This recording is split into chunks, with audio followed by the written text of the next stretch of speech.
Wherever a valid trend line can be drawn, a Fibonacci fan can be placed, since its center line will be that trend line, and the fan will be based on the center line.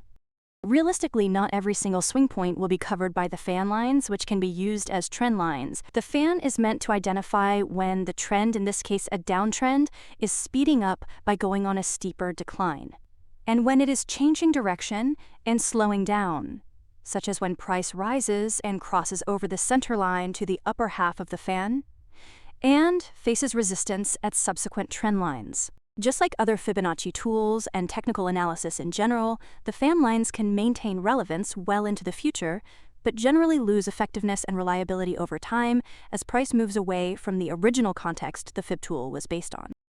It's especially true if we use the entire length of this long-term downtrend, where the fan lines spread very far apart over a long period of time, along with some disproportionate steep portions. The fan is still useful, but not as useful all the time. So it's better to base a trend line, and therefore the center line of the fan, on a more moderate proportion of a move.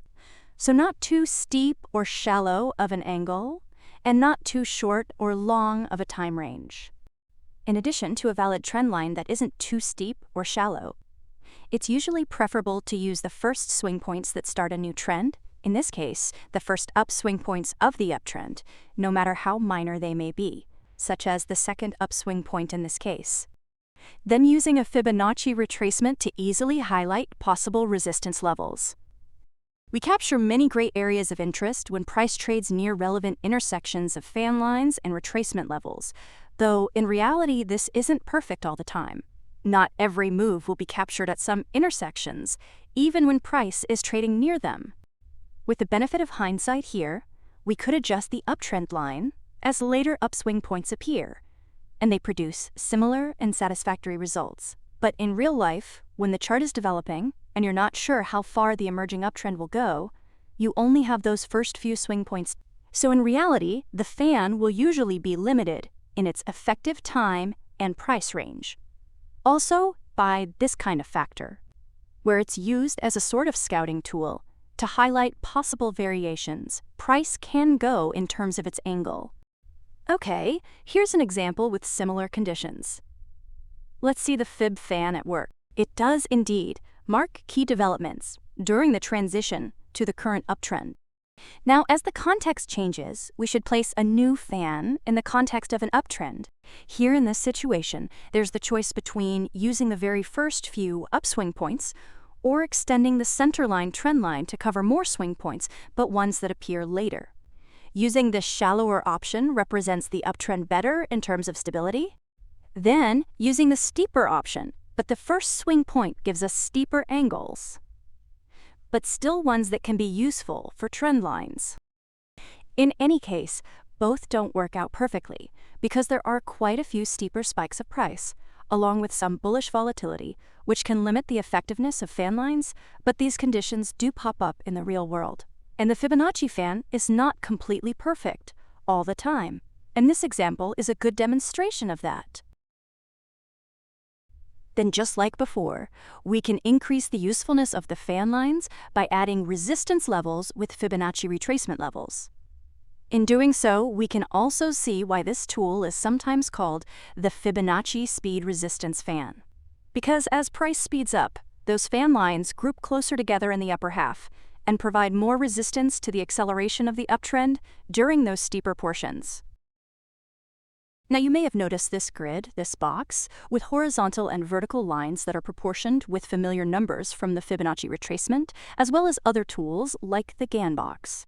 Yeah, we highlight a lot of the same levels from the Fibonacci retracement in terms of the horizontal levels and ranges. So let's focus on the vertical lines, introducing that aspect of time like Fibonacci time zones. Keep covering the same price range and drag that second point to the right towards the future in time and try to line up those vertical lines with key swing points, particularly when the chart changes from a defined downtrend to a defined uptrend.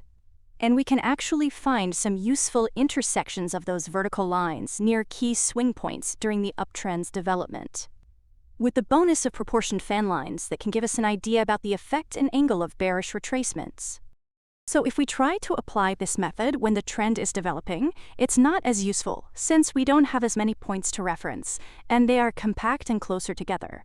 As the trend develops and spreads out with more swing points to reference to line up those horizontal and vertical lines, as price is rising back up towards the previous high range. It does become more useful, but it doesn't project intersections far in advance.